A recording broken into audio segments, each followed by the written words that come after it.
So along the way, they're trying to find a witch to train Diana. Now, they also need to find the manuscript, Ashmole 782, but they're two different things, and they're going to go on at different times.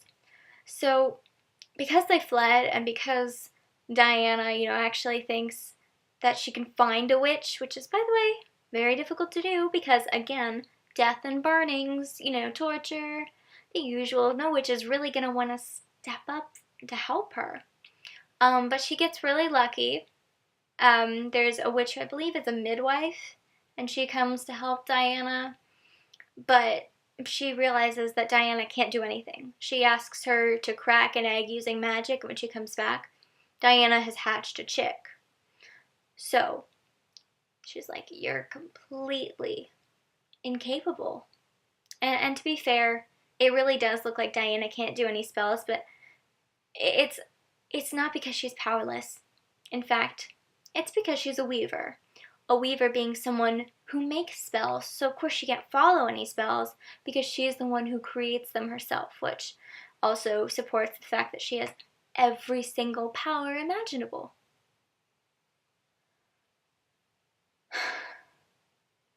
I'm telling you, this is like the Harry Potter fan fiction I wrote when I was 11.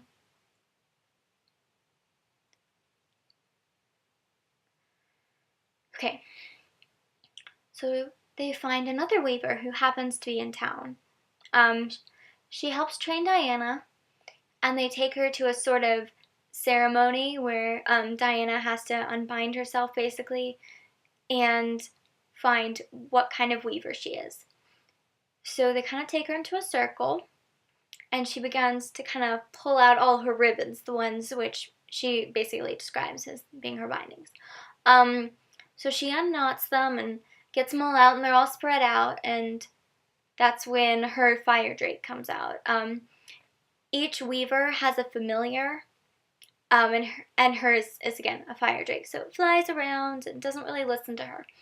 And so, yes, she finds out that she's a weaver, and she kind of unbinds herself.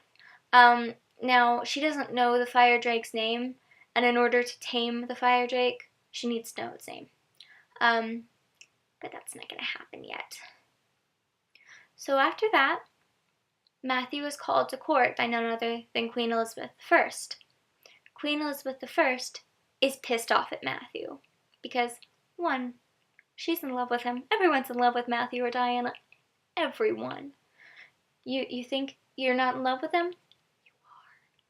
Why in love with him? Apparently. So anyway, she goes to court. Diana and Matthew actually go to court, and they talk to Queen Elizabeth I. She's, again, pissed off at Matthew for marrying without her permission. Now, Matthew's also a spy for her, so when she needs him to do things, he has to do them, or else, he might be a traitor, so he's definitely going to have to obey her on that one, especially since old Matthew was in France for a bit. So, Queen Elizabeth does not like Diana. Diana does not really like Queen Elizabeth. However, Mary Sidney happens to be owed a favor, and she's very good friends with Diana. So she comes to court and she says, Diana, I need a special glass made for me, a beaker, in Bohemia. Well, surprise, surprise, that happens to be where Ashmole 782 is, after it was stolen off John Dee. Elizabeth does not want Diana to go at all, but she has to obey this favor because she kind of led to the death of Mary Sidney's brother. So she lets Matthew and Diana go away to Bohemia, where King Rudolph is. They go to his court, and surprise, surprise, he's in love with Diana. So he sends her trinkets, he calls her his goddess, like La Diosa or something like that, and he makes everyone else call her that. When Diana is sick, avoiding him, he basically sends her, like, all the items in the kingdom to keep her okay.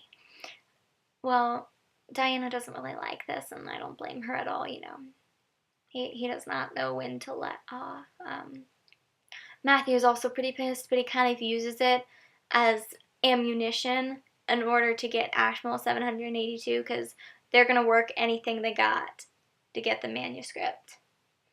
So eventually they're owed a favor by King Rudolph, and they decide to say, okay, I would like to look at the manuscript. Which, what else were they going to ask him? I don't understand why he would give them a favor if he knows that's the only reason they came, if they've been asking him for days and weeks and days to see the manuscript. But what did he think she was going to ask for? His hand in marriage? So he's very reluctant about this. And he waits days and days and days, and eventually he takes them to see the manuscript. Now this manuscript has been pored over and translated by a daemon who does not want anyone else looking at this. He also doesn't like Matthew for some reason, because Matthew hung him out a window by his feet, to tell him, like, hey, okay, do what I want to tell you. I won't let you fall down, just do what I want. So, Matthew's very good at making friends, evidently. Just good at making friends. Anyway, so they go to look at it, and they start reading the manuscript. Diana sees the pages about the, chemical wedding and such, and she realizes that the symbols are probably her, Matthew, and a child. Now, at this point, people thought that children between vampires and witches were impossible. But Diana has already gotten pregnant once by Matthew. Therefore, when she gets pregnant again, the baby stays. And it's possible for witches to carry vampire children, which when they get back to the present, the Covenant is also not going to be happy about, because they thought it didn't exist. They didn't think that was a threat at all. But I do have a lot of sympathy for Diana, honestly. There's really nothing you can criticize about something happening to a child. Absolutely can't criticize that anyway. So they leave. They don't have the manuscript though. The daemon actually ripped out some of the pages, so they don't have the full one. They only have what's left.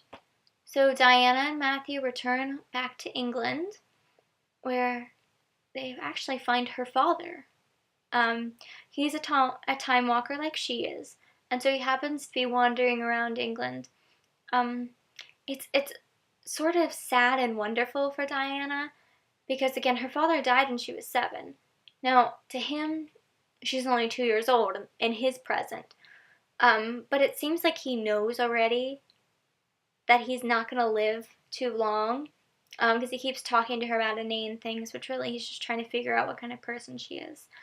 And he tells her, her mother knew about Matthew and, the child and things like that. She was just worried about it, even though Diana's still a little toddler. So they have some time together, which is nice. And then eventually, after a few weeks, he has to return back home. Once he returns back home, Diana's named her fire drake, Cora, and they're all kind of safe, so they decide, okay, we're done here. They let the manuscript go, I believe. I can't remember who they give it to. And also, the climax happens. They go back to court, where Matthew and Matthew's gone. Diana's by herself. She finds Kit. I don't know why, but she follows him. Why would she go anywhere with the one who hates her for being with the guy he's in love with? But she follows him. I guess she's trying to be forgiving. I guess noble, but not very smart. There, she finds Matthew's deranged vampire sister, Louisa, who happens to think that Diana's got Matthew under some sort of spell. And also, Kit's been having opium stuff, and she's been drinking his blood, so they're both very impaired at the moment, judgment-wise. So they, kind of tie up Diana, start attacking her. Diana defends herself. That's when Matthew comes, and he's pissed. Diana, at least, is kind enough to forgive them, which is pretty big of her. I mean, I'm not going to judge her for that. But Matthew is enraged. He sends them to Bedlam, where they have to stay in cells. You know, I think they're in the same cell, so Louisa's been feeding off Kit, and Matthew doesn't forgive him. Everyone's mad. And eventually, you know, Diana lets them go. She convinces Matthew. She knows anyway that Kit's gonna die in a few years for being a spy. So it's not like she's really saving his life per se. So they go back to the present, and it turns out that Sophie's had her baby, and Emily's dead. I'm just gonna say, in every time I've seen an Emily anywhere, which is my name, they die. Teen Wolf, Buffy, actually I think 2 Emilys die in Buffy. Supernatural, now here, and also Emily just died off screen. So there's like no dignity in that. It was like searching through the book. I'm like, they didn't even bother to show her dying. So of course Sarah is devastated and turning to like smoking and such to kind of help her grieve. But Diana and Matthew go to the house, the Bishop house, find the keys, get in the car, go on a plane, get in another car, and that's when they reach France. The rest has not been published, so I don't know what happens next. Anyway, if you guys like this, when the next book comes out, I can do another recap. If you don't like this, you can tell me what makes it better, and I would love to help, okay? I know I'm not perfect, but I can get better. Anyway, thanks for watching. Have a nice day, and I hope you liked it.